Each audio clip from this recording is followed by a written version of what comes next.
stuck in the corner for some reason. There's this whole show up here. Oh, here I come. Someone get me out of this box. I'm living in a box. Hi, good morning. Welcome to Backchannel. It's 20 past... no, it's not. It's like... I know... I don't know what time it is. But listen, thank you for joining us. Great to see you. We're trying to work out how to get me into the middle of the screen. Had a few technical problems this morning, but there we go. You see, we're back. We've done it.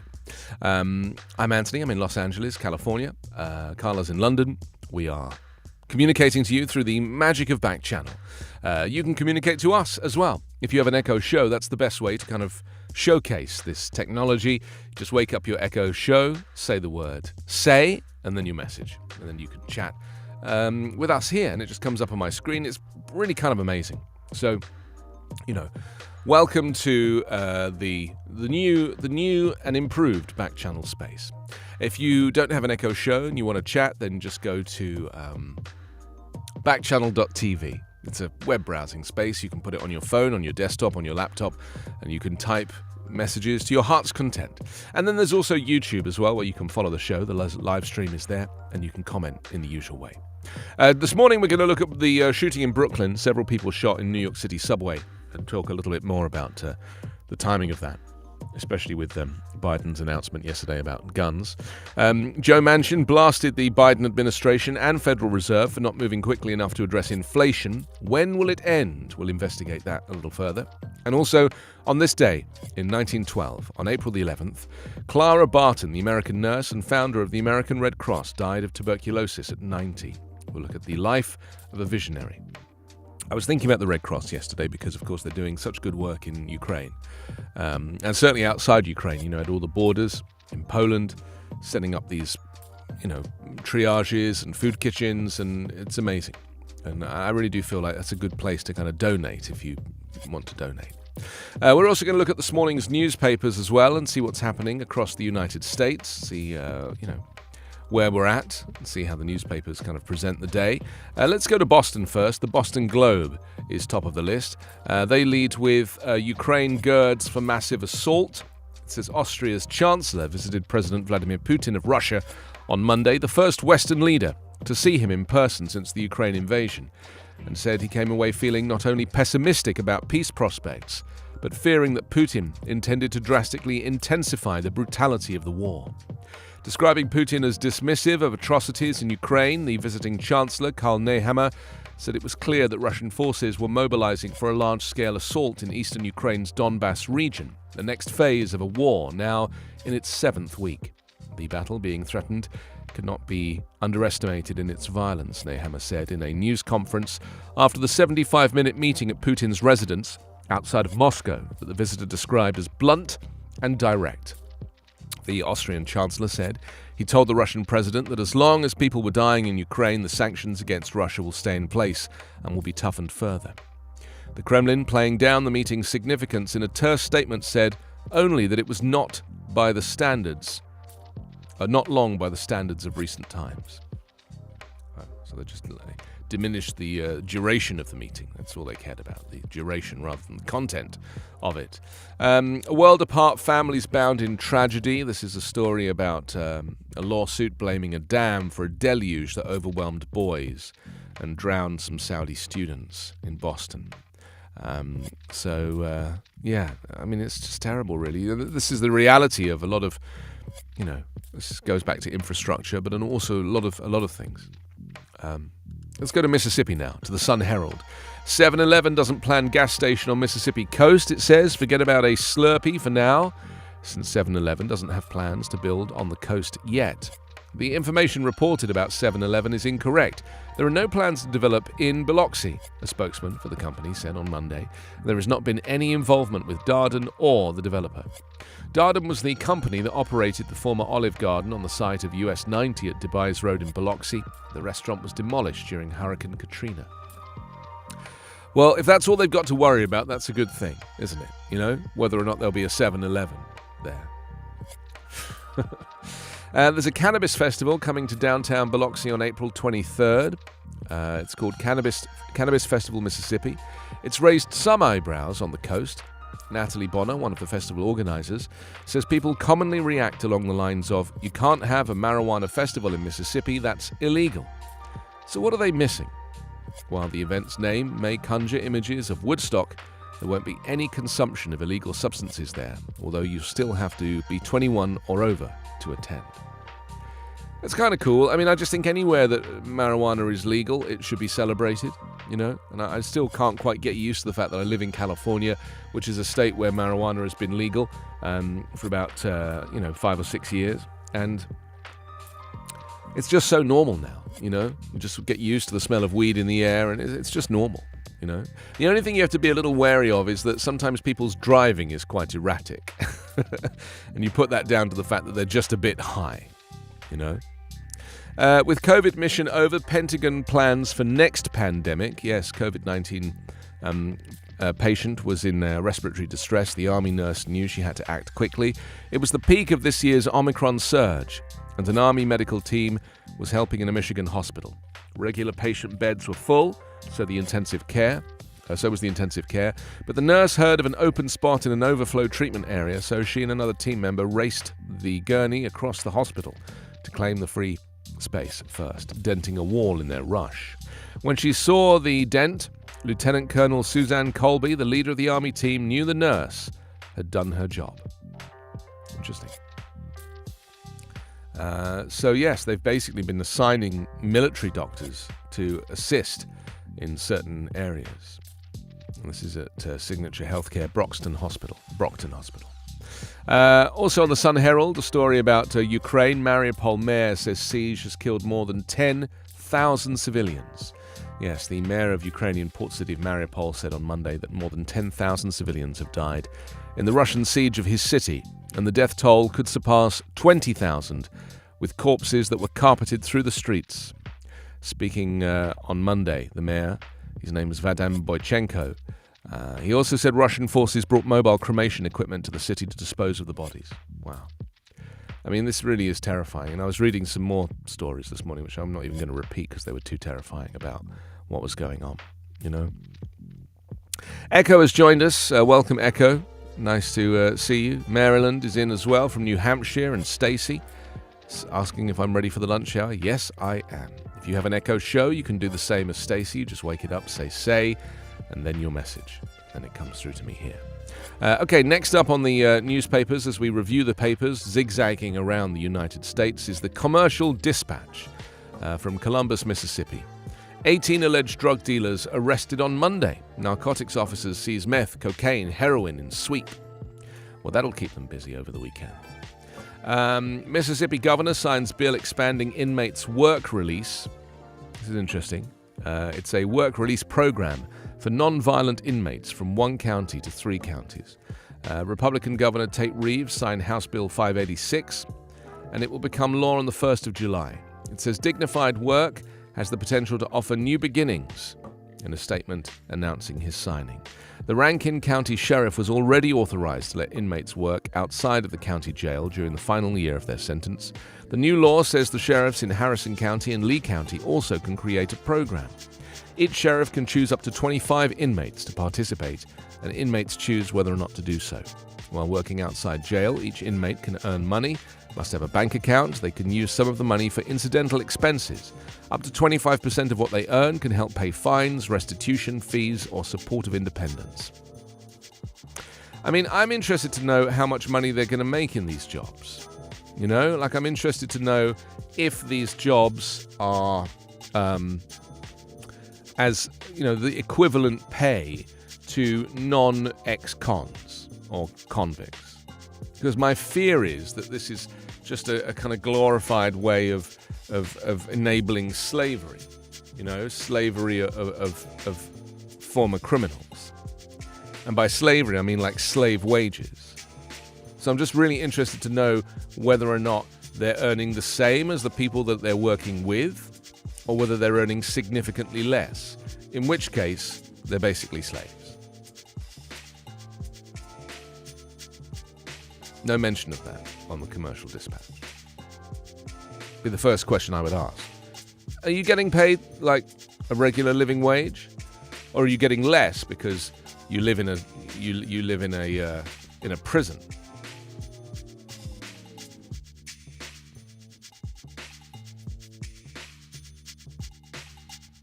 MSMS student newspaper received statewide recognition.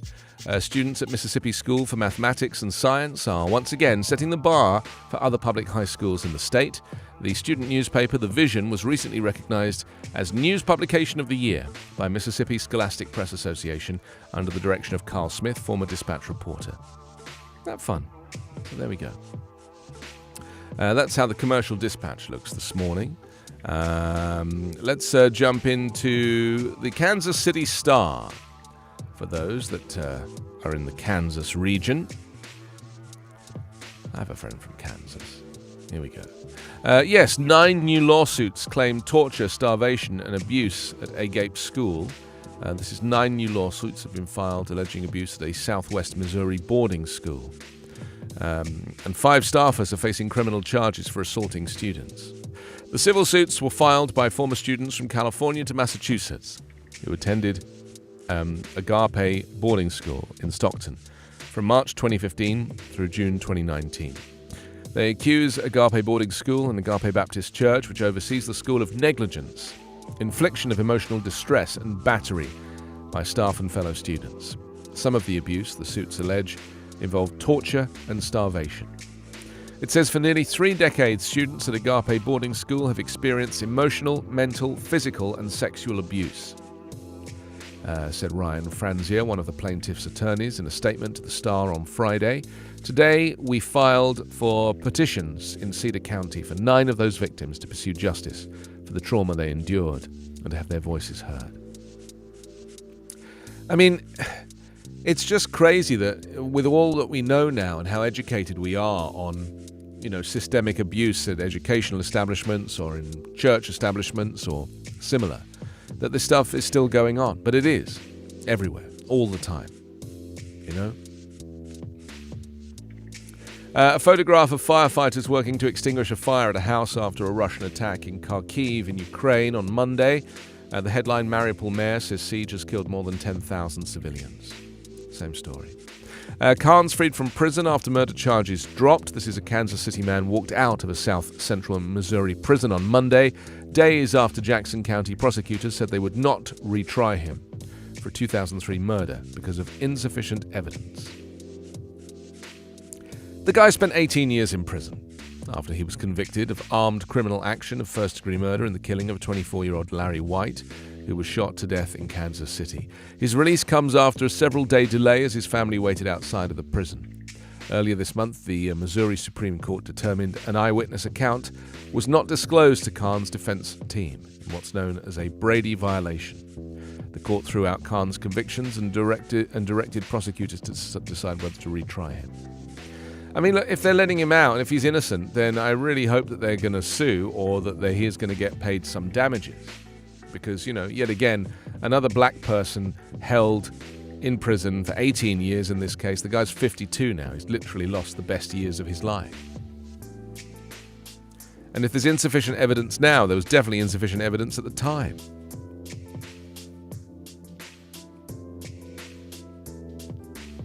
So there we go. That's how the Kansas City Star starts this Tuesday morning. It's the 12th of April.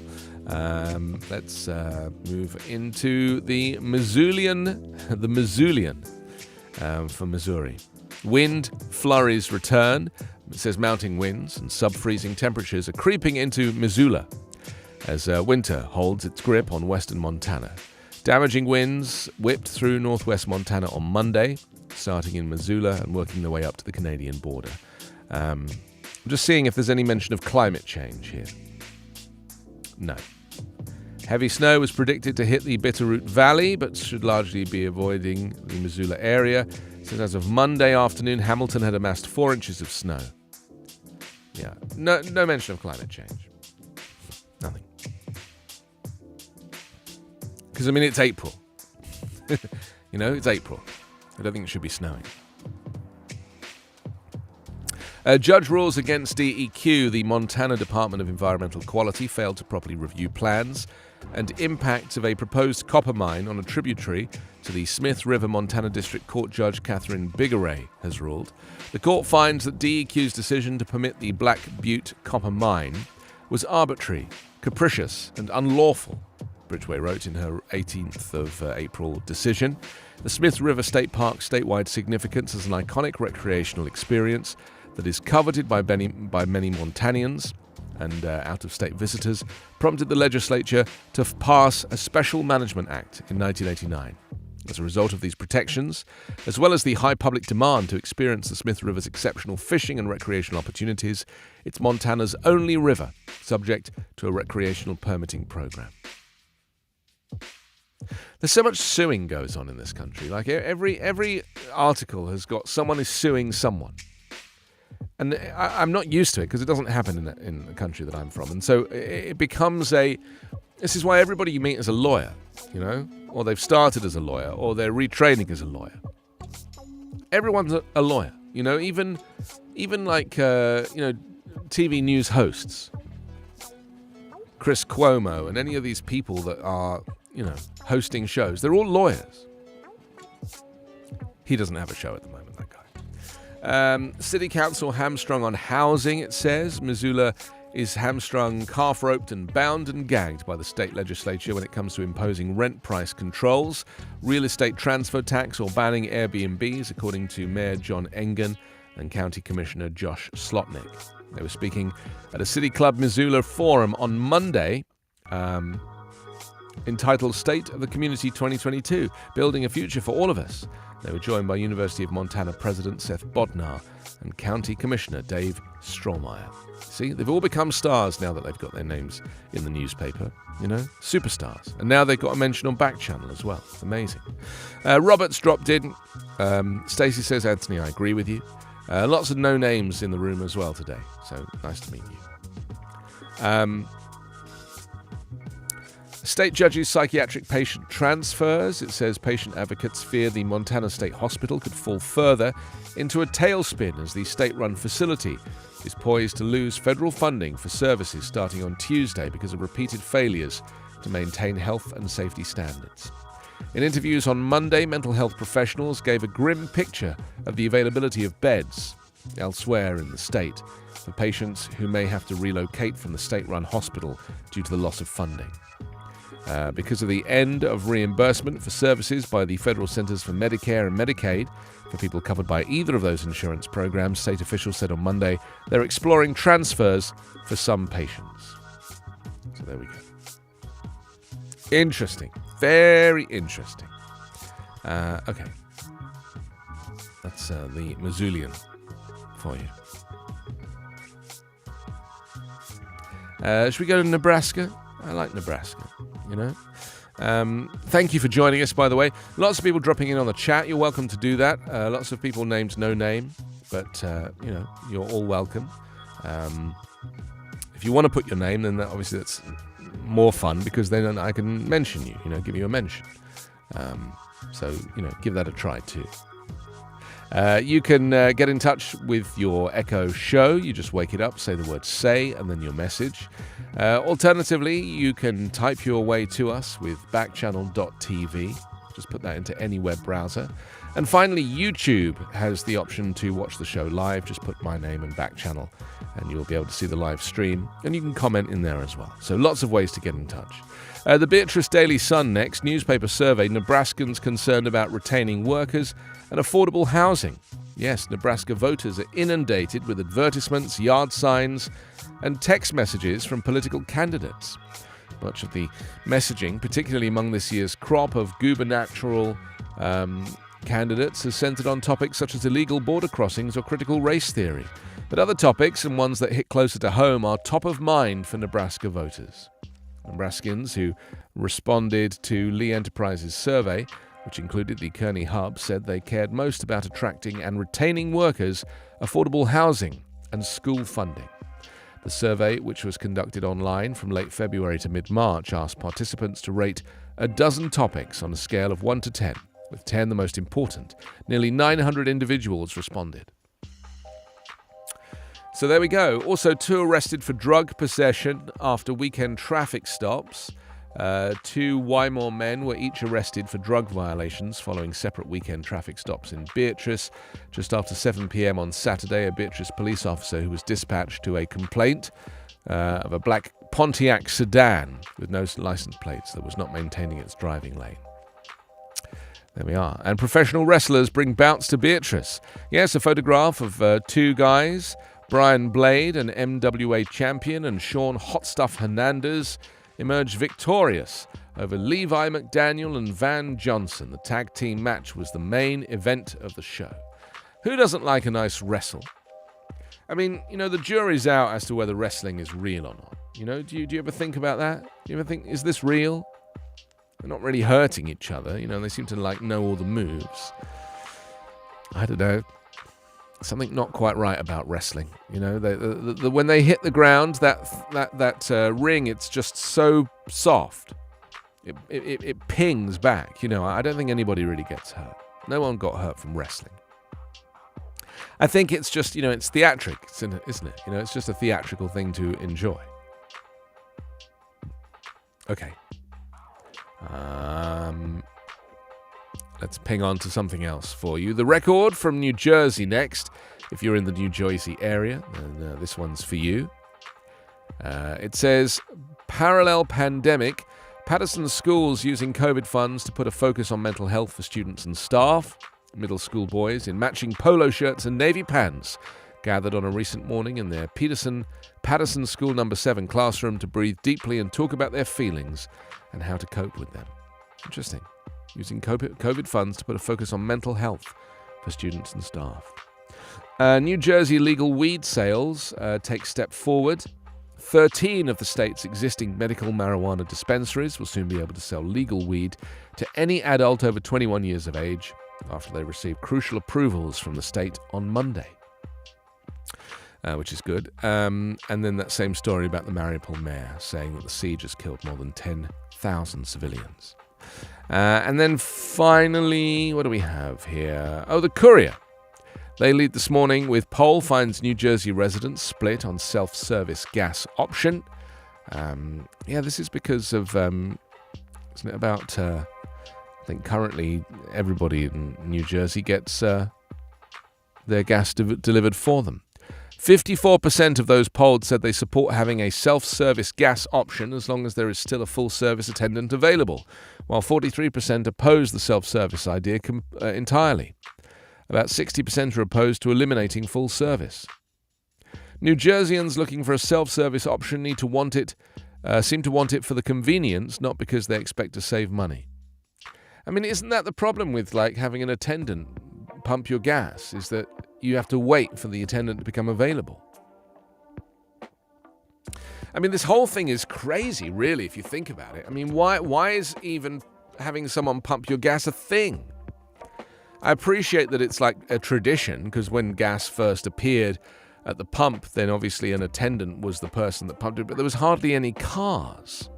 And so you only needed one attendant. But it's different now.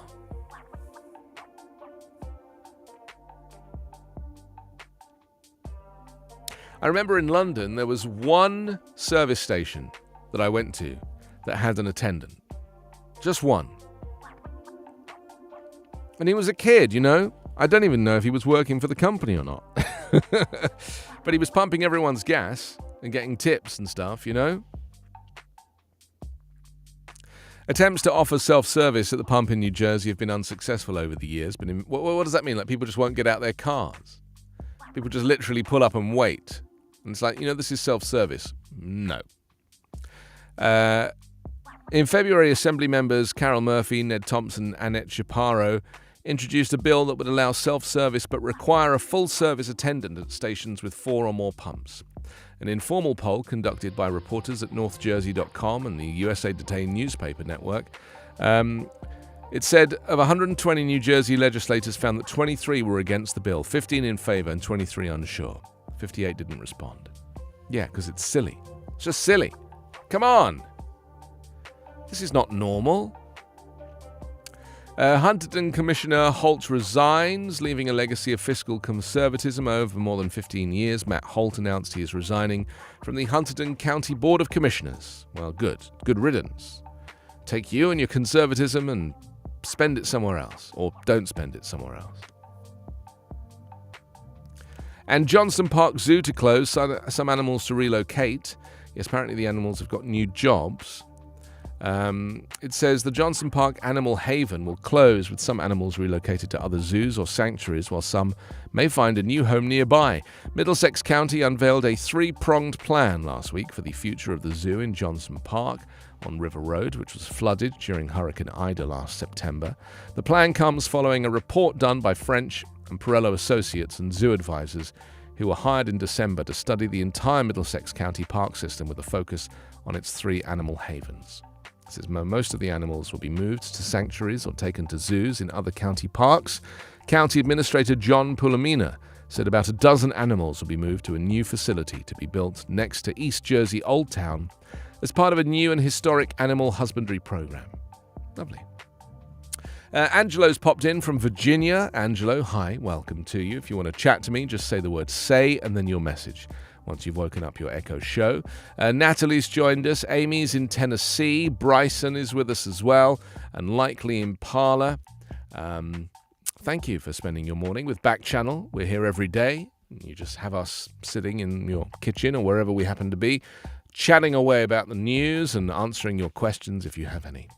Huntington Commissioner, I think I've read that one. Yeah, I've read that one.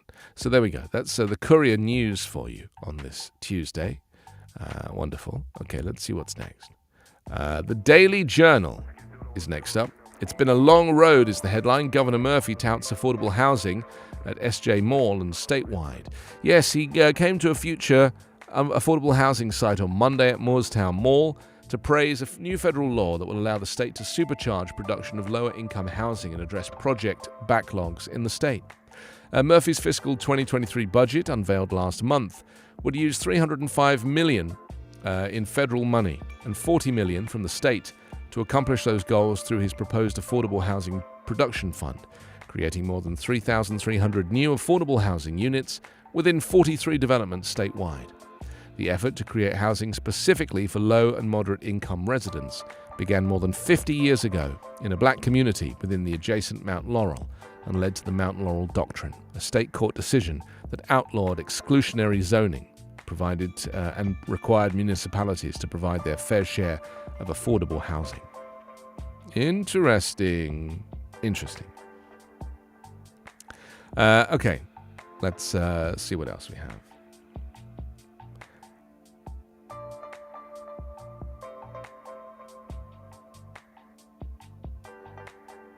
I think I would suggest that most people now, I mean, I don't know, to be honest, I don't really know. I think that Carla's asking me if people rent or buy. So I'm keen to ask you, if you're a renter or a buyer, if you feel that maybe you were a buyer and then suddenly you became a renter because you needed to, extract money out of your home to live because of the pandemic or whatever else. I do think about the people that, have lost so much equity because of because of the pandemic. They've literally had to dip in. There should have been support for this because the pandemic is nobody's fault, right? But it just suggests to me that people just are increasingly desperate and there just is not enough support. Angelo, Natalie, Amy, Bryson, let me know. Are you a renter or are you a buyer? Is it still a buyer's market? I just think there's a shortage of housing stock now. People just are not moving. Okay, let's have a look here. Yeah, there's a couple more things on the front of the Daily Journal here. A trial date set for SJ suspect in January 6 riot. A South Jerseyman accused of taking part in the Capitol riot should go before a jury this summer. A federal judge has set an August 8 trial date for James D. Rahn Jr. Yes, and it says He was described walking through the office of House Speaker Nancy Pelosi during the January 6 insurrection. Court records indicate the trial will be the first for a Capitol riot defendant from South Jersey. 2 South Jersey men have previously entered guilty pleas in connection with the Capitol siege, with one of them being sentenced last month. At least 11 area residents have been charged in connection with the riot by supporters of then-President Trump. Participants in the insurrection sought to stop Congress from certifying the election of President Joe Biden. Yeah, so there we go. And finally, here's a story about plastic bags and fish, and you. It says Joanne Mastropasca has already made the transition to reusable shopping bags, even though a statewide ban on single-use plastic bags does not take effect until May 4. The Brick resident said she made the switch because she's concerned about the environment, and she knows eliminating single-use plastic bags from her shopping trips is the way to make a difference. "We're kind of crunchy people," she said of herself and her husband. "We don't run the water. We recycle every piece of everything." She is already ahead of many other New Jersey shoppers who have just weeks to get used to bringing their own reusable bags or purchasing them for most of their shopping runs. Once the ban takes effect, most grocery stores will require shoppers to use or purchase reusable bags. This is essential. And in some places around the world, this ban happened like 20 years ago. It's very interesting, isn't it, how it just, in some places, they're just kind of coming around to the idea that the single-use plastic carrier bag is not good for the environment. Stacey says Aunt Tracy is joining us from another room. Well, that's good. I love the fact that you have multiple Echo shows. That was the Daily Journal. Let's look at the Miami Herald next. We love popping to the Florida. They lead with Biden unveils rule targeting ghost guns, and the photograph. I don't know why Biden insists on doing this, and it really is not helpful to his enemies who like to portray him as being a bit of a pervert. But it's a photograph of him hugging Mia Tretta, survivor of the Saugus High School shooting in Santa Clarita, after she spoke in the Rose Garden on Monday. Biden announced a final version of the administration's rules on ghost guns, untraceable weapons that can be assembled from a kit. Parkland father and activist Manuel Oliver was one of Biden's invited guests at the White House ceremony. It's just he doesn't kind of squeeze men in the same way, And here he's got his arms around her, and she looks quite happy about it. She's getting to hug the president. But for my money, he's too close. And it all looks a little bit too... I know it's paternal, it's not romantic, and I don't believe that he is in any way a sexual predator. But I just think, in today's age, it is foolish and naive to get so up close and personal with people, especially a female in this way, Because he's like 80 and she's not.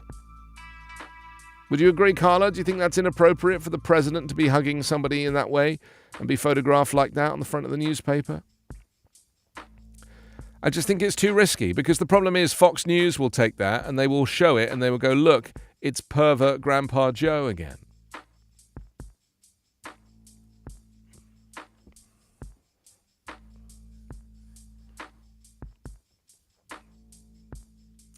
I just think it's naive. I don't know why he does it. I know that he is a very warm, loving person. He's also faced loss. He understands. But I just think that it is not helpful, because the right-wing media will take an image like this and use it against him. And I think it's possible to still if you want to behave like this, if you want to hug somebody and give them, your support, then do it in private. I don't know. I don't know what to think, really. I'm interested in what you think. If you feel that this image... Can we get the image on the screen? Is it possible to see that? To see how Biden is, hanging on to this girl. But I just feel like it's just not necessary. And I just know, having, watched Fox and seen it, thank you, that they're going to just... They look like young lovers, That's the problem with that image. They just look like young lovers. They don't really look like the President of the United States and a survivor of a shooting, or the parent of a survivor of a shooting. Just a little too close for comfort. But maybe you disagree. I mean, maybe you think it's fine. I just know that there is a lot of material out there now of Joe Biden being very touchy-feely with people. And these videos get cut together, edited together, and shown on right-wing media and shared on right-wing Facebook and all sorts. And so there is now more evidence to suggest that Joe Biden is inappropriate. Now, of course, Trump was the same. Trump, because he was less emotional, he wasn't really able to connect with people in this way. He was more like, a bit more grabby and inappropriate. But I don't think Trump would ever have done anything like this. Not because he's a better person, but because it's just not his nature. But Biden is, by definition, a very physical, tactile, emotional man. And this is how it presents itself. And tragically, the world is not always ready for that, And the media can misconstrue that to be something else. And that's my concern. So, I think Biden's a good person, but I just think it's unhelpful, especially for re-election, to do this. Because I guarantee that if you were to turn on Fox, which I don't recommend, they will be showing this image, and it will all be, and Creepy Joe will be the headline. Creepy Joe. On the front of the Miami Herald, also DeSantis in control of drafting new maps of Florida districts.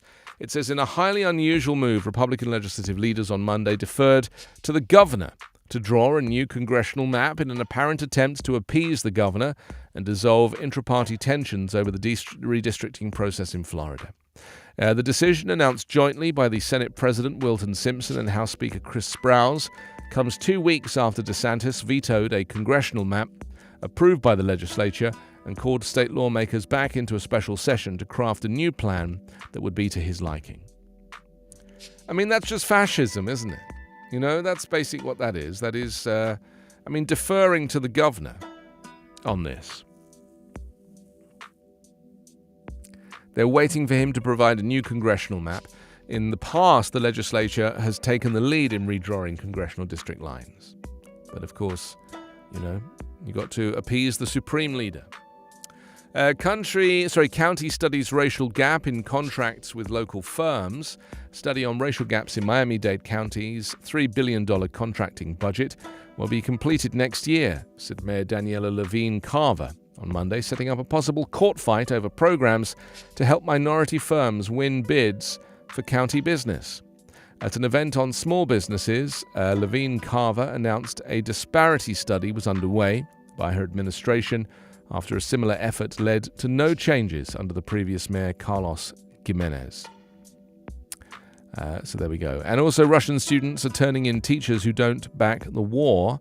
Yes, Irina Jen's students in Western Russia asked why a European sports competition had barred them from attending. The 55-year-old teacher let loose with a tirade against Russia's invasion of Ukraine. So long as Russia doesn't behave itself in a civilized way, this will go on forever, she fumed, adding that she endorsed the European ban. Russia wanted to get to Kiev to overthrow Zelensky and the government. This is a sovereign state, she said. There is a sovereign government there. Little did she know that her students were recording her outburst and that a copy would make its way to law enforcement authorities, who opened a criminal investigation under a new national law. I mean, this is quite something, isn't it? The Putin regime, on a quest to identify and punish individuals who criticize its invasion of Ukraine, have made it easy for war opponents to run afoul of the law. And then a photograph of a Ukrainian serviceman driving a tank on Irpin in the outskirts of Kiev on Monday. So there we go. Should we do the US news update, seeing as it's time, and get a sense of what's happening around the US? This is a daily podcast that I produce that enables you to download it, have it on your phone or wherever, and listen to a daily update of things happening around America. It's called US News Update, and here it is.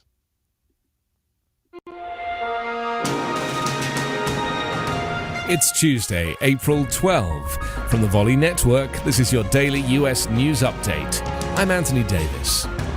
Philadelphia became the first major U.S. city to reinstate its indoor mask mandate on Monday after reporting a sharp increase in coronavirus infections, with the city's top health official saying she wanted to forestall a potential new wave driven by the Omicron subvariant.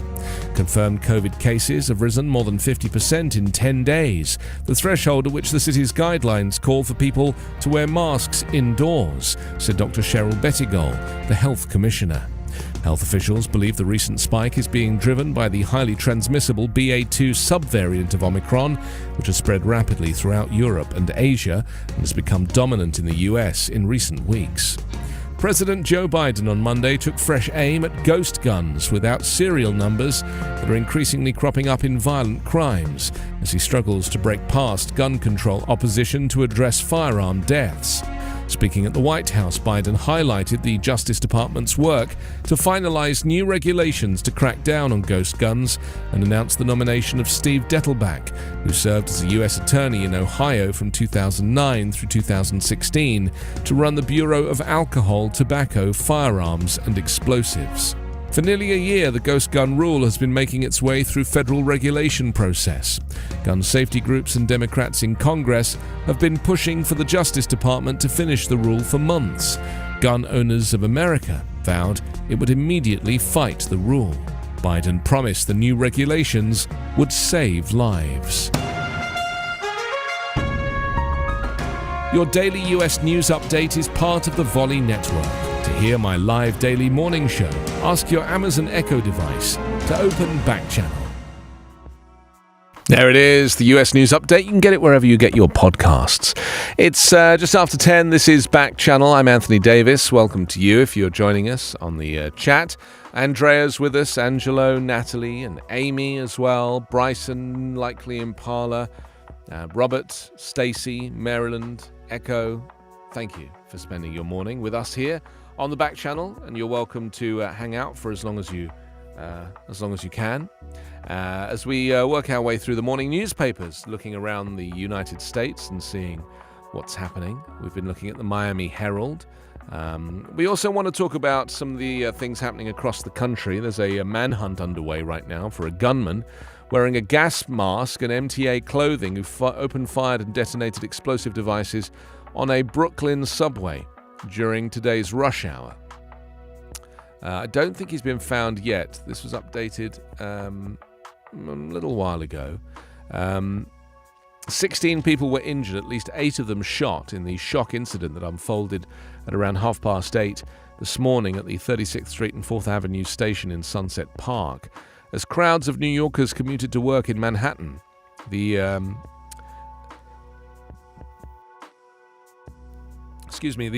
FDNY said that it was caught to reports of smoke at the station and discovered multiple people suffering from gunshot wounds. The extent of the victims' injuries remains unclear, but 2 of the shooting victims are said to be seriously wounded. It's not clear if the shooting was random or targeted. Police are now hunting for a suspect who was described as a black male wearing a gas mask, MTA uniform and carrying a book bag. Officials initially said that undetonated explosive devices had been found, but by 10 a.m. the New York Police Department said there were no active explosive devices on the scene. So people are being advised to stay away from the area. There's no known motive for the attack. It's not clear if the victims were random or targeted. The NYPD commissioner said that the shooting is not being treated as an act of terrorism, but that investigators are not ruling anything out. So that's the latest on this shooting in New York City. And it's pretty worrying, isn't it, considering... I mean, I think this whenever I go anywhere, and this is the crazy thing about living in America, and I'm sure it's different in different states, but this is how I feel in Los Angeles. Like, if I'm going into, if I'm going into Home Depot, for example, in my mind, I'm like, right, what am I going to do if someone starts shooting in here? Like, every time I go into a space that is not my home, I am conscious of, like, where's the exit? What would happen if I heard gunfire? Where would I run to? Would I get in the car? Would I drop the stuff that I picked up? You know?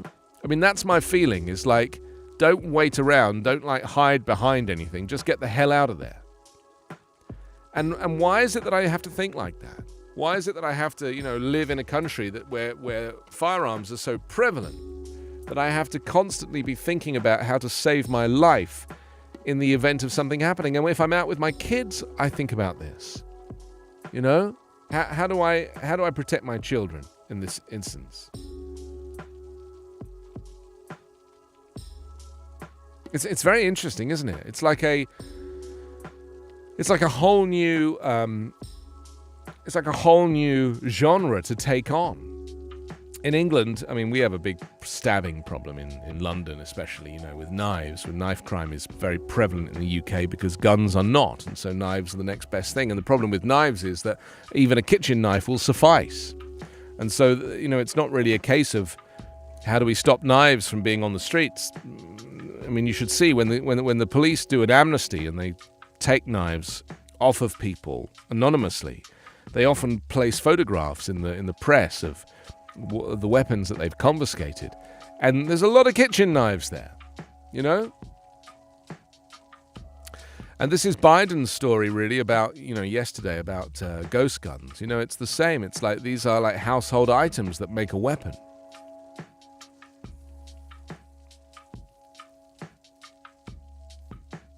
Andrea's just dropped in from Arizona. Welcome, Andrea. Nice to see you. Thank you. Lovely messages this morning. So that's something to consider, this story about the subway shooting in Brooklyn. If we get any more news on that, we'll update you.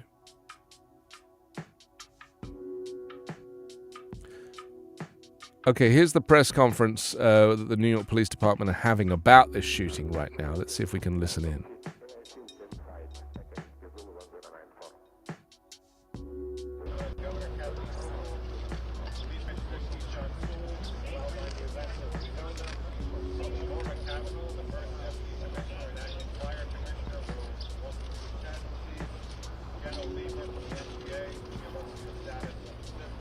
We're not really hearing this guy, are we?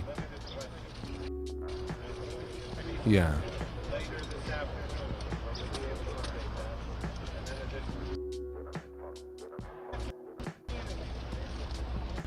Yeah, lots of pictures. Normal day. They've left their homes en route to school. This one's a bit to better. Their jobs, and to a normal day, as I mentioned.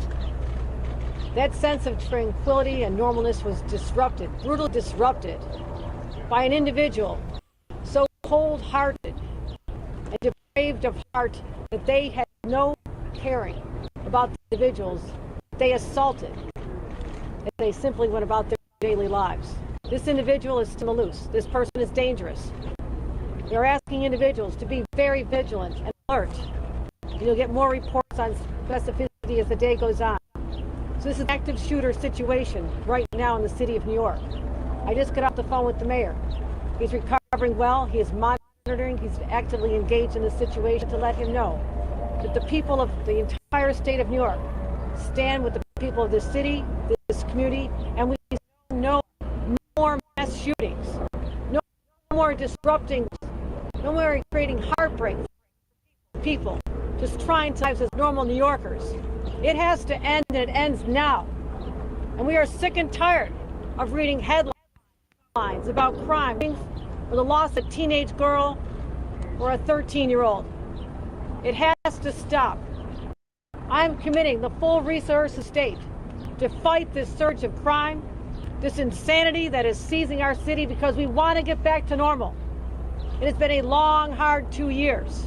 That's what we crave, that sense of stability and normalcy, and this is what the mayor and I are going to continue to work toward. And I thank the partners, the brave people of the MTA, the first ones who had the sense, the drivers of the train, to leave the station to make sure no more victims could be hurt.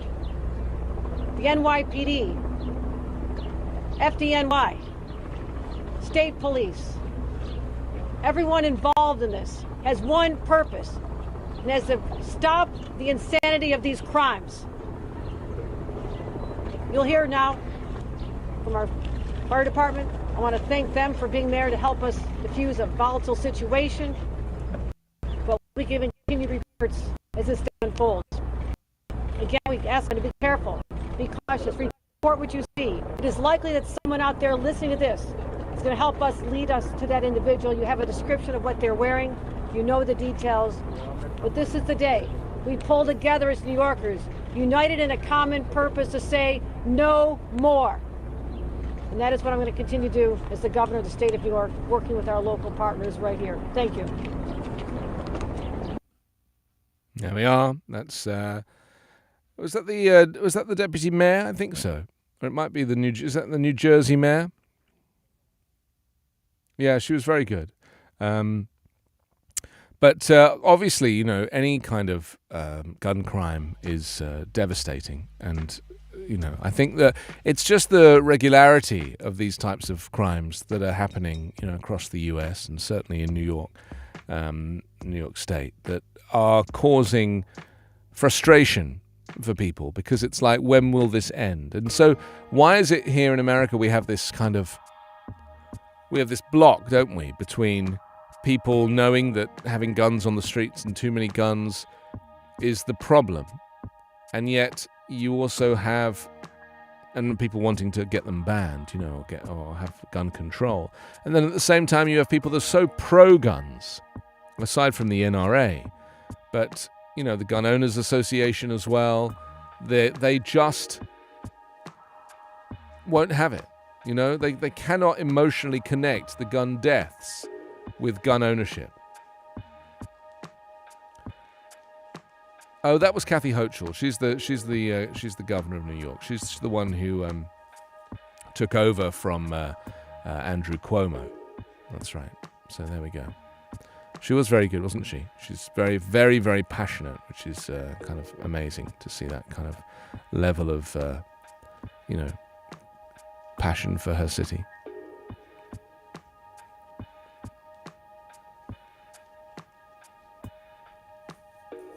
But the New York police has just dropped saying that they do not know the motive of the Brooklyn shooting suspect, who remains at large. So, you know, this is somebody who is still out there and is still potentially a danger to the public. So, yeah, that's the reality of living in any of these inner cities or metropolises, is that, you know, when someone does fire a weapon, the ricochet effect is such that multiple people can be hurt. It's not like living out in the suburbs or in the countryside where you can fire a gun and, you know, it has to be pointed at somebody. The problem is that there is always a residual effect of living in a big city. There's always people around. Let's look at this story regarding the US lawyer who indicted Liberian warlord Charles Taylor, making a case against the Russian president. Yes, he has said that Vladimir Putin is legally and politically done, and has drawn up a draft indictment that could be used to prosecute the Russian president. Well, David Crane is his name. He charged Taylor with war crimes and crimes against humanity for his role in the deaths of up to 70,000 people in West Africa, has detailed similar charges against the Russian leader. And it's interesting, isn't it, how these people kind of, you know, rear their heads at these kind of times, you know, because nobody really knows what to do or how to handle Putin. So Crane has included the crime of aggression, the offence with which the leaders of Nazi Germany were charged and found guilty of during the Nuremberg trials. He says Vladimir Putin is done, practically, politically and legally. It's just a matter of time. Crane, the former prosecutor for the Special Court of Sierra Leone, told the newspaper. I mean, this begs the question why the Austrian chancellor went to see Putin yesterday, because, you know, really the only way to deal with Putin now that he's committed these atrocities, and is obviously still denying them, but now he's obviously in denial about this, choosing to be in denial about this, is that he has to be ostracized. He cannot meet another political leader ever again. And I thought it was very naive of the Austrian leader to go in, because if you watch the press conference afterwards with the Austrian leader to see what he said, he basically was very disappointed, quite embarrassed about the fact that he'd gone and had to have a conversation with a warlord.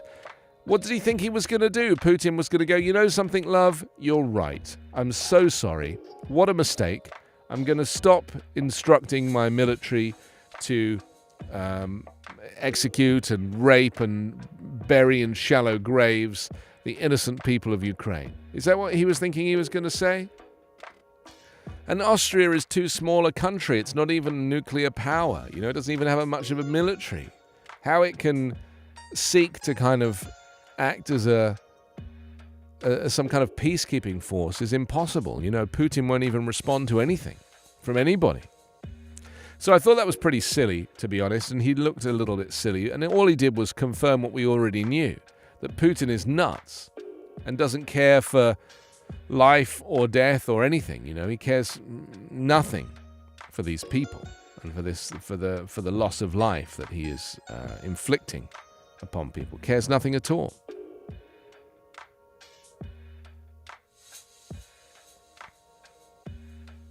He's going to be indicted, and he will be an indicted war criminal, which gives him legally and politically and diplomatically no standing anymore. He has no ability to move around the world. He has no respectability anymore. Like we did with Taylor, we stripped him of all his power.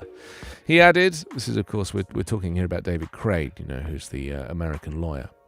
He added, "It's my considered opinion that he's done politically, practically, and legally. I don't think he fully appreciates it, but I've never seen the world come together to see something done like this." Well, in the week since Putin invaded Ukraine, Crane, a scholar in residence at Syracuse University College of Law, has been overseeing the efforts of a so-called Ukraine Task Force, a collaboration of law students and legal scholars, who've been working with open-source information specialists to document alleged war crimes. The group, which is more than 400 strong and involves 12 universities and human rights groups, did similar research into alleged war crimes in Syria. Russia has denied committing war crimes and asserted without providing evidence that the atrocities seen in towns such as Bucha, north of Kiev, have been staged by Ukrainians to make Moscow look bad. Well, at least they recognize that it's bad. That's my fear, is that maybe they didn't even realize it was bad, Recently, Crane and his team completed a 276-page report detailing numerous potential war crimes committed since Russia invaded Ukraine 6 weeks ago, along with the legal framework of accountability to charge the individuals who bear the responsibility for the crimes with the specific violations of international law. The war in Ukraine is ongoing, as we know. It's into its 7th week now. And this document includes a draft indictment of 69-year-old Putin and also lays out the case against 4 other senior Russian officials. The Chief of General Staff, a member of the General Staff, the Director of Russian Military Intelligence, and the Commander-in-Chief of the Russian Ground Forces. Well, the report says the names are not an exhaustive list, but merely an introduction to those responsible at the highest levels. Yes, we read a couple of days ago that Putin has now designated an individual to be the kind of head of the ground war, to actually be on the ground, because there hasn't been any kind of leadership on the ground.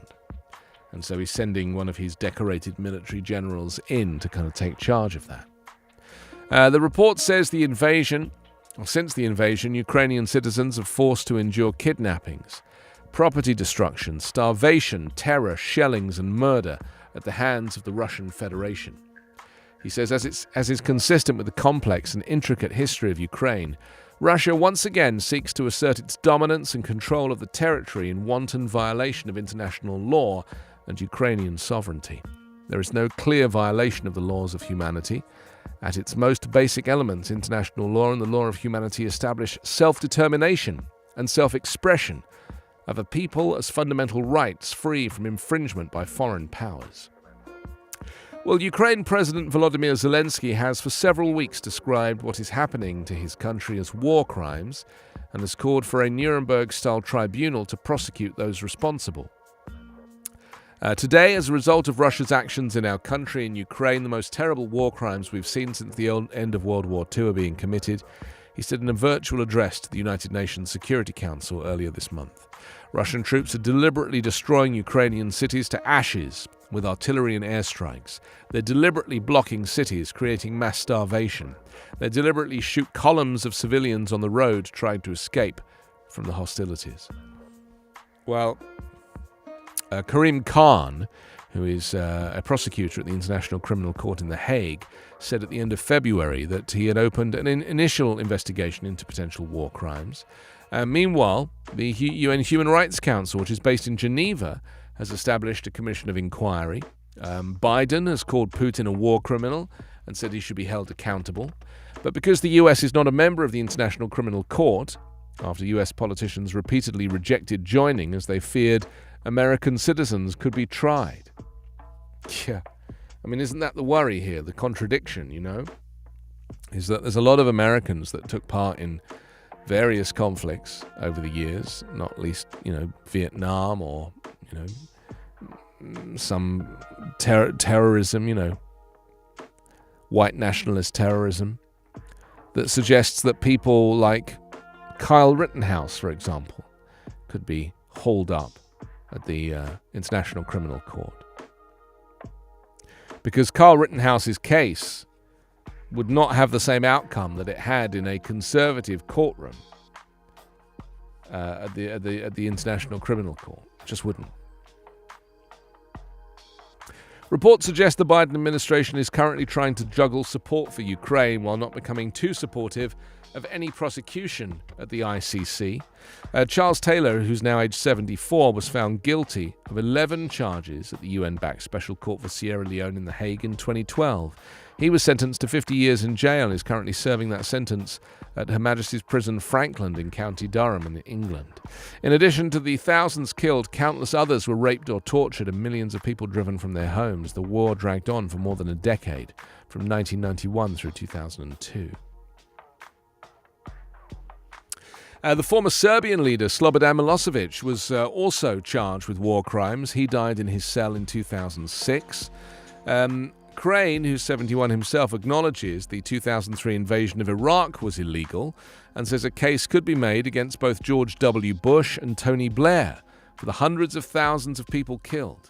Right now, his focus is on Russia and Ukraine, and he claims indicting Putin would be easier than indicting the African warlord Taylor. Crane says it took him 2 years to persuade diplomats and politicians that an international chief prosecutor has the power to take down a sitting head of state, and then convince them that was the smart thing to do, and then convince them to hand him over. I mean, you could argue that Donald Trump could be prosecuted in the International Criminal Court because, more people died in Republican states of the coronavirus than in Democratic states, or Democrat states. He said right now in Ukraine we have 141 nations of the UN, almost 80% that have done two things. One is pass a resolution condemning the invasion, and a second resolution condemning the human rights violations. We just have the political momentum. He says he believes China would move on Taiwan, North Korea would attack South Korea, and a whole bunch of other people will do some really nasty things because they realize the world doesn't have the stomach to face down someone who is clearly a war criminal. He said we're at a very, very, very scary historic moment over the next couple of months. I'm an old sea dog. I've been around a long time. I've never seen the world more dangerous than right now.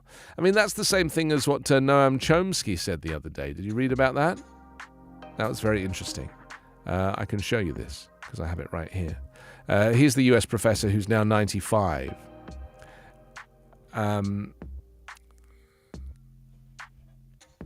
It says that at the age of 93, probably the world's most cited living scholar, Chomsky says he retains the moral favor of a young radical.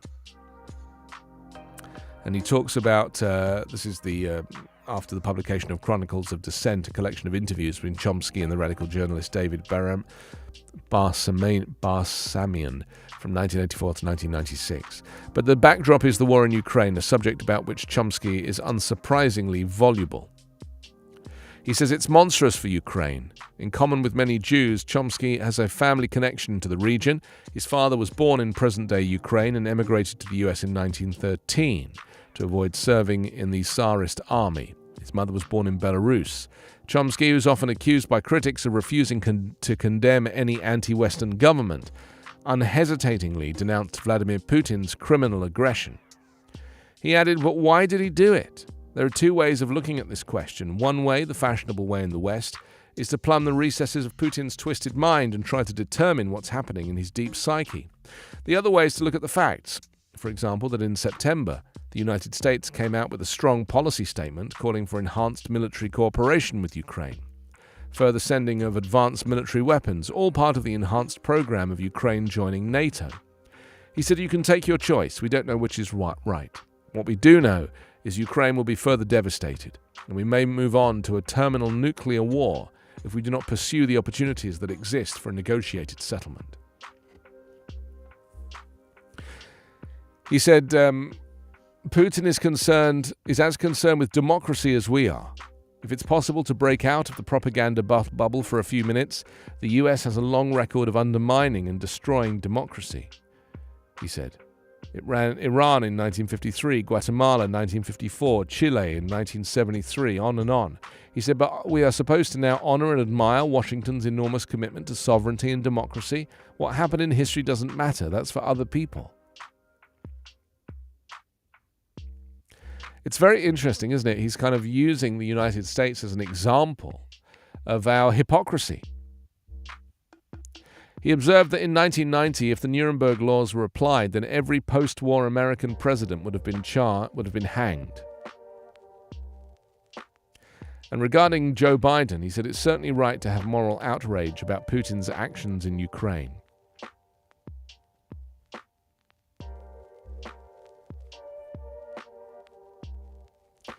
He said of Biden's recent declaration that the Russian president cannot remain in power, he said it would make even more progress to have moral outrage about other horrible atrocities. In Afghanistan, literally millions of people are facing imminent starvation. Why?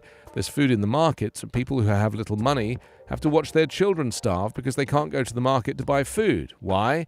Because the United States, with the backing of Britain, has kept Afghanistan's funds in New York banks and will not release them.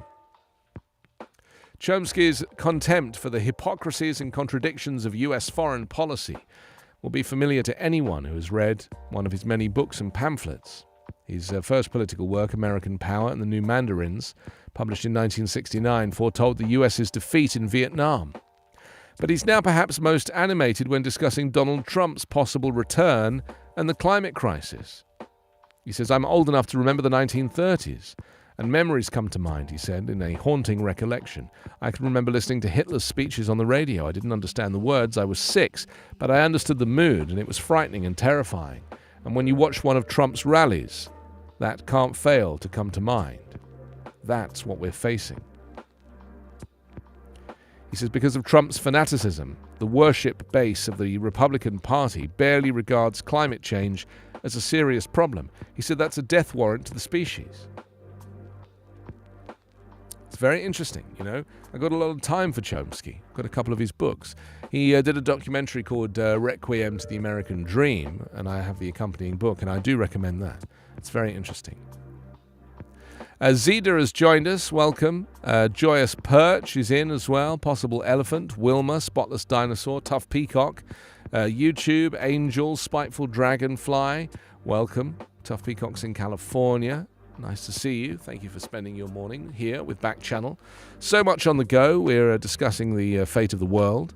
The US lawyer who indicted Liberian warlord Charles Taylor is making a case against the Russian president, and we've been looking at the kind of equivalence of that, including Noam Chomsky, talking about his own views on this, on this same scenario. And suggesting that that America is as much to blame as anybody else. Okay, let's move on with some more of this. It's kind of interesting, actually, isn't it? To kind of consider the fact that all these, older people. I have a lot of time for Chomsky. He might be like nearly 100 years old, but he's got a lot going for him. He's 93, and he still is absolutely sharp as a button.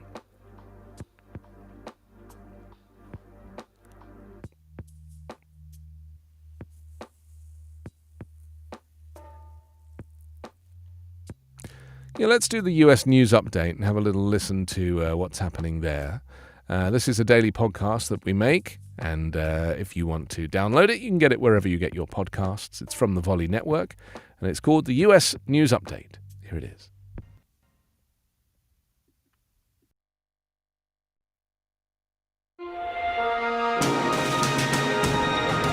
It's Tuesday, April 12.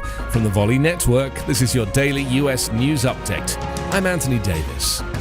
Philadelphia became the first major US city to reinstate its indoor mask mandate on Monday after reporting a sharp increase in coronavirus infections, with the city's top health official saying she wanted to forestall a potential new wave driven by the Omicron subvariant. Confirmed COVID cases have risen more than 50% in 10 days, the threshold at which the city's guidelines call for people to wear masks indoors, said Dr. Cheryl Bettigol, the health commissioner. Health officials believe the recent spike is being driven by the highly transmissible BA.2 subvariant of Omicron, which has spread rapidly throughout Europe and Asia and has become dominant in the US in recent weeks. President Joe Biden on Monday took fresh aim at ghost guns without serial numbers that are increasingly cropping up in violent crimes as he struggles to break past gun control opposition to address firearm deaths. Speaking at the White House, Biden highlighted the Justice Department's work to finalize new regulations to crack down on ghost guns and announced the nomination of Steve Dettelbach, who served as a U.S. attorney in Ohio from 2009 through 2016, to run the Bureau of Alcohol, Tobacco, Firearms, and Explosives. For nearly a year, the ghost gun rule has been making its way through federal regulation process. Gun safety groups and Democrats in Congress have been pushing for the Justice Department to finish the rule for months. Gun Owners of America vowed it would immediately fight the rule. Biden promised the new regulations would save lives. Your daily US news update is part of the Volley Network. To hear my live daily morning show, ask your Amazon Echo device to open Backchannel. There it is, the US News Update. You can get it wherever you get your podcasts. It's 10:31 here on the West Coast. It's 1:31 Eastern. I'm Anthony Davis. We're going to catch up with Hal in about 15 minutes' time. He's your pal and my pal, and we'll get to find out what's happening in his show. We rarely do that. We basically just talk about what's happening in the world. And eventually, Carla nudges me and says, ask him what's happening in his show. So it's probably what we'll end up doing. We've been discussing Noam Chomsky, the US professor. He's 93. He's been discussing the climate catastrophe and the threat of nuclear war. A very good article in the New Statesman when was it? It was a week ago now, saying that we're approaching the most dangerous point in human history. And I tend to agree with him. You know, he's been around a lot longer than I have, double my years. But I recognize that, we are facing an existential threat. And it's, we've been through depressions, financial, economic, pandemic, various things before, but never all at the same time, And I think that that's really the thing that's so terrifying, is we have a war now in Ukraine that has the potential to kind of spread throughout the rest of Europe. Putin could get a little overexcited about this and think that he's got what it takes to kind of take the rest of Europe if he thinks that Ukraine was a pushover, and that does worry me significantly, because the moment that he moves outside of Ukraine, then that's really gonna then he's kind of into kind of NATO territory, and that's going to cause the response to that could be significant. But weirdly, I kind of have predicted this just in conversation with friends, talking about how we as a species, maybe we have exhausted our time on this planet, and maybe the way that we were going to get wiped out was not through a meteorite hitting the planet and devastating the planet, but we were actually going to devastate ourselves through nuclear war. And a nuclear war would just, if one person starts, then it becomes I don't know what it becomes. I presume that they use the missile defense system. They do have one. Did I tell you that I read up about the missile defense system a few weeks ago when the war with Ukraine started, and I was a little bit worried. And I was like, this is something I need to check up on.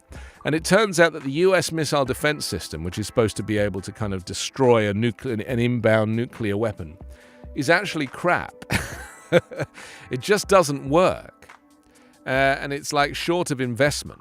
And we really I don't know, I guess they're working on it right now. But it is a thing. Let's just see if I can find anything on it. It's called the missile defense system.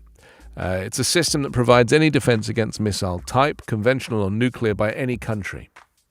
And in terms of the U.S. one, well, it's the U.S. has ballistic missile defense systems designed to protect smaller areas. The Aegis system, which can fire missiles from Navy ships or land-based launchers to target short-term, medium-range ballistic missiles. There was a story in the Boston Globe about this, actually. I think this might have been the one that I read. And it said, with fears running high about a nuclear attack by the Soviet Union in 1983, Ronald Reagan pitched an idea that seemed to come straight from his years as a Hollywood actor. What if free people could live secure in the knowledge that their security did not rest upon the threat of instant US retaliation to deter a Soviet attack, that we could intercept and destroy strategic ballistic missiles before they reached our own soil or that of our allies? He asked in a primetime address that featured aerial photos of Soviet aircraft and military hardware in Cuba and Nicaragua. You see? So this is something that even Ronald Reagan and Nancy have been thinking about for decades. I mean, he's not thinking about it anymore. But thank you, I do a good Reagan, yeah. My Reagan is more of a kind of spitting image Reagan than anything else. So it's very interesting. If you have the time, I do recommend kind of looking it up. I think it's called the MDMA.mil. That's really the agency. It's the U.S. Department of Defense Missile Defense Agency. And the website is MDA.mil. MIL stands for military. It's a military website. And they're basically, constantly evolving and testing and working on, what this system that enables them to have to protect us here in the United States. Now, I was interviewing Harold Malmgren the other day, who's a former advisor to JFK and 4 presidents in total. And he was saying that America would never get attacked because it has water on both sides. And he was very matter-of-fact about that. About the idea of any kind of boots on the ground.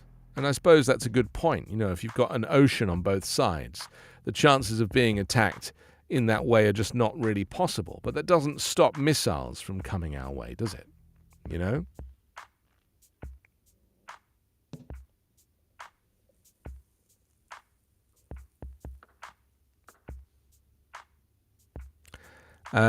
So they're saying that Ballistic Missile Defense System, BMDS, is a complex system of elements and supporting efforts. The integration of these many elements will enable a robust layered defense to defend against a hostile missile in all phases of flight. Ballistic missile trajectories are commonly divided into 3 phases of flight: boost, mid-course, and terminal. Each element will play an important part in a robust system intended to defend against hostile missiles in any phase of flight. And so I think what they're suggesting is that the missile defense system isn't just one particular thing, but it is actually a whole series of weapon systems, both on, Navy ships and on land, at naval bases, that are all integrated when they're needed. They have sea-based, ground-based, and they have, new technologies as well. So it's very interesting that this is a thing. There's also international cooperation as well. And of course, NATO and other countries, in addition to NATO, are also part of the US missile defense system.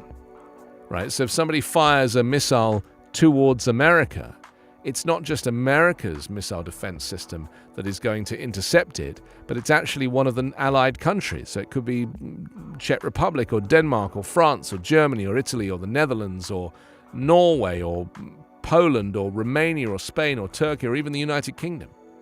They all have agreements in place to protect the United States. Now, all of these countries have invested in their own form of missile defense system, And each country has a different, service. So, for example, Aegis, which is, one of the missile defense systems, there is a system in Poland that is in place to protect. Whereas the Czech Republic is providing research university to university about it.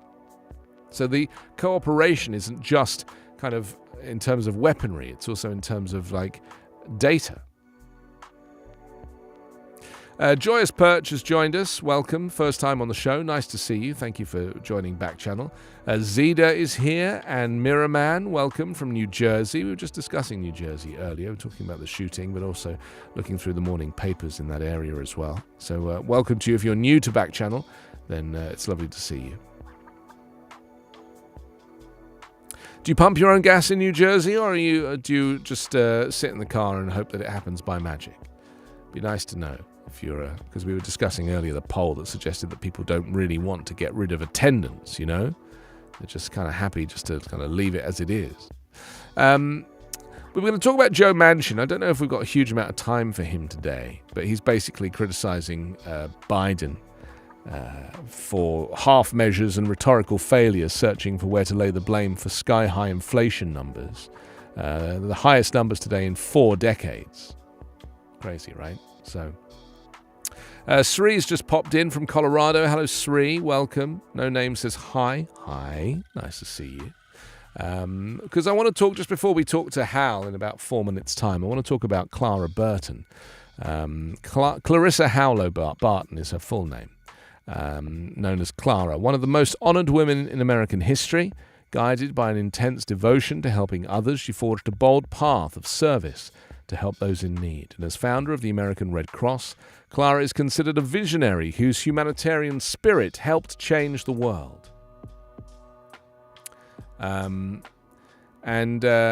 This is, you can find information about her actually on the Red Cross's own website. You know, it has a whole page dedicated to her. But she was born in North Oxford, Massachusetts, the 5th child of Stephen and Sarah Barton. And after an early career in teaching, she moved to Washington, D.C. and worked at the U.S. Patent Office. She was one of the first women to work for the federal government. And then she founded the Red Cross on the 21st of May, 1881. And by 1882, the U.S. ratified the Geneva Conventions, laws that to this day protect the war-wounded and civilians in conflict zones. This later resulted in a U.S. congressional charter officially recognizing Red Cross services.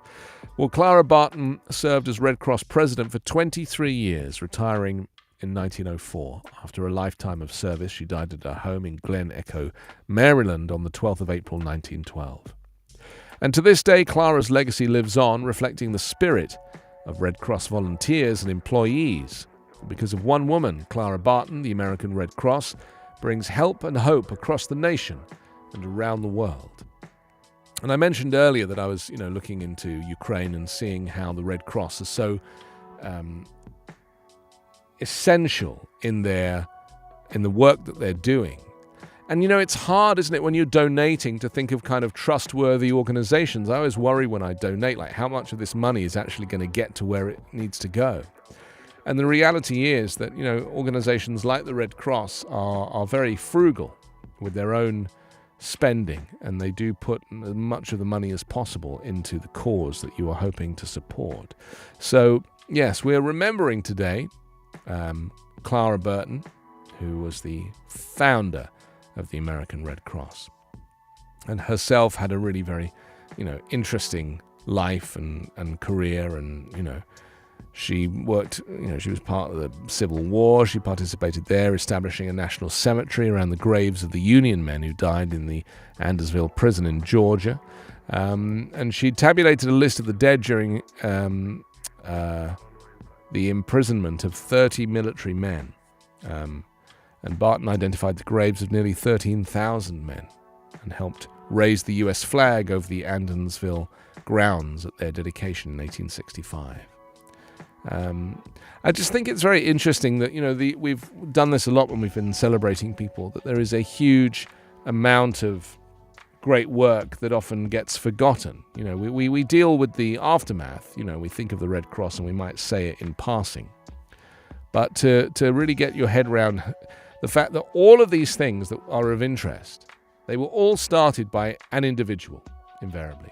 A solitary person who decided to put their head above the parapet and actually, take control of something different, something new. And it was her experiences in Europe that enabled her to kind of correspond with the Red Cross officials in Switzerland after her return to the United States. It was them that recognized her leadership abilities for including the country in the global Red Cross network, and for influencing the United States government to sign the Geneva Treaty.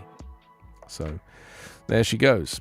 The first congressional charter by the Red Cross was received in 1900 and the second in 1905, the year after Barton resigned from the organization. So still going strong all these years later, and a name to be, to recognize. A very familiar name to recognize.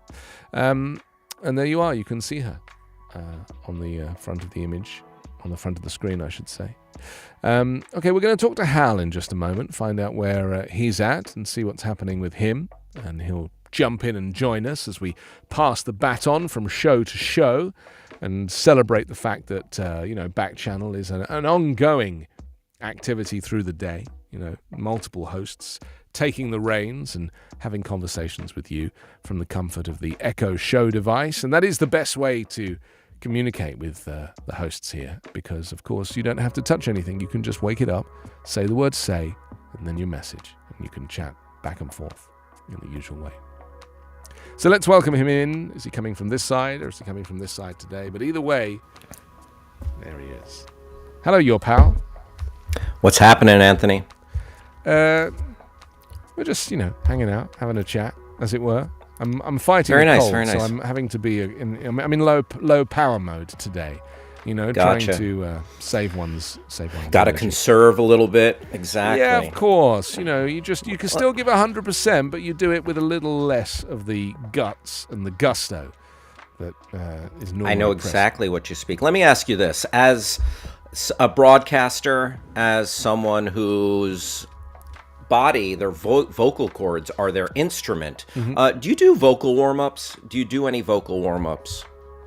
No, and two reasons why. One, I had my tonsils out as an adult, a young adult, and not having tonsils means that this area is a lot less prone to infection. And secondly, because I work so much, I'm literally recording all day, every day. I think vocal warm-ups are for people like singers who have like 1 gig every 2 weeks or 1 gig a week. Do you know what I mean? Whereas they're not, if they're not using their muscle and their instrument daily, then of course it's necessary to warm up. Or if you're doing a show at night and you've not been talking through the day, then obviously it's important to warm up.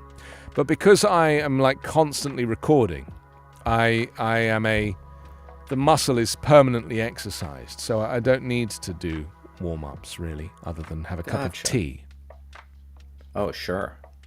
A little soothing tea, maybe a little brandy. Yeah, exactly. I love the fact that everybody has their regime, and I have like, if I do feel like an infection coming on, I find the best thing is to gargle with a soluble aspirin product. So you put the aspirin effectively right in the back of the throat and let the aspirin absorb into the area where the infection is, rather than just taking tablets and having your body work out where to send it.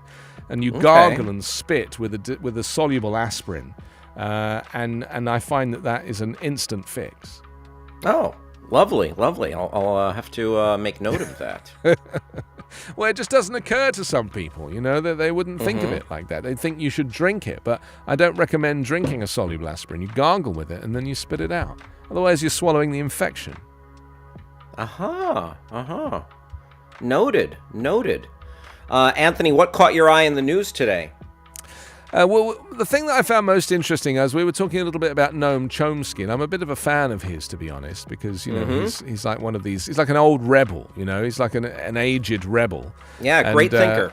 Yeah, and if you go to the New Statesman's actually got a video interview with him, which is an hour long, and he's very old now, so it's quite difficult to understand him, but 93, he basically, I believe. Yeah, exactly. He's very, very much in tune with what's happening, climate change and, the threat of nuclear war, and he really talks about it very clearly. And I really feel like we need to go back to listening to our elders, because we're so obsessed with youth, and actually youth knows very little of the state of the world because they have no point of reference.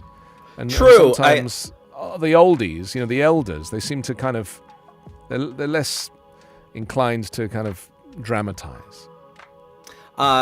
Yeah, I agree, especially if it's someone thoughtful and learned such as him. But then again, on the flip side, I think we've had too many old white men with their hands on the levers of power. I agree. So it's yeah. You have to kind of weigh it up. But I mean, look, Chomsky has never been in power, right? The guy has never ascended to any kind of political position. He's only ever been an academic and is somebody who, he doesn't go out of his way to give interviews. People come to him. So, I suppose it's different with people like that. I'm much more interested in people that don't seek power. But I do genuinely fear that Donald Trump will be back, and I think that that's like something we need to start to take very seriously as we approach the midterms. Oh yes, that's a frightening prospect and a very real one. There was a photograph published of him today. I think it was a family photo of him with his extended family. So it was like Melania's parents, the ones who came over on the Einstein visa, and no sign of Barron, weirdly, in this family photo. There was about 12 or 14 people in the photograph. But it was interesting that Trump put himself at the back. And that is not something that this guy normally does. And the person who posted this picture said, he was looking unwell and old and tired. So I'm interested to know if, his health is finally going to catch up with him. Because, you need a lot of energy to be a president. And fingers crossed. Right? And so it was just an interesting image to see him, because you remember when he went to that G20 summit and he pushed past those politicians to kind of be a strong man, right? Getting Macron and whoever out of the way. And it was so rude. It was so offensive, and it was just so childish. And he really didn't do that in this photograph. He was very much at the back, and it might have been because maybe he was wearing a white golfing shirt and he was worried about looking fat because, he's quite insecure about his weight. So maybe he was wearing He's an obese gentleman. He's an obese gentleman. So he had his MAGA hat on and he had a white shirt. So maybe that's the reason. He didn't want to be at the front with his gigantic stomachs out. I consider all of these things when I think about him. I think about his insecurities, his inadequacies. Oh, I think that's why he was so anti-mask to begin with, because he wears a face of makeup every day. Right, that's interesting. And the mask is going to interfere with his orange base. Yeah. Listen, talk to any person who works at a Clinique or a Chanel counter at the mall, and they will give you that basic information. Right. That's very interesting. That hadn't really occurred to me, because he's so vain. For a man who's really quite unattractive, his vanity is fascinating. And that just proves that with power, his hubris, his vanity, every every 7 deadly sin you could think of. What a great role model for the children of this nation. Oh boy. Yeah. Oh boy. What do we have coming up in your show today? What can we look for? What can I look forward to when I turn on the television when I get back upstairs and have you full screen with this gigantic head in my living room, which is basically what you are to me? Well, there's going to be goofs, gags, shenanigans, some pop culture, a little bit of news. And, if anybody is sleeping in, we're going to give them the old... Yes, that's a very good idea. Go. Just to remind people that, there's a show happening. Indeed. No sleeping. Well, Right? I tend to have a little lie down when you're on because, as you probably know, as I'm sure you find when you finish this show, that you're a little short of breath because a lot of carbon dioxide is emitted, but not a huge amount of oxygen is taken in. Indeed. I always feel a little lightheaded, so I need to have just 20 minutes in the horizontal position with you on the screen. Oh, well, I appreciate that. Thank you for letting me be your co-pilot there, Anthony. Yeah. And, I do feel a little bit spent after my show for sure, because I'm trying to just like the wheels are working overtime, Yeah. thinking of the the right thing to say or the perfect wrong thing to say. Yeah, we've all done that. Yes. Okay, thank you. What a pleasure. I'll see you. Talk to you next time.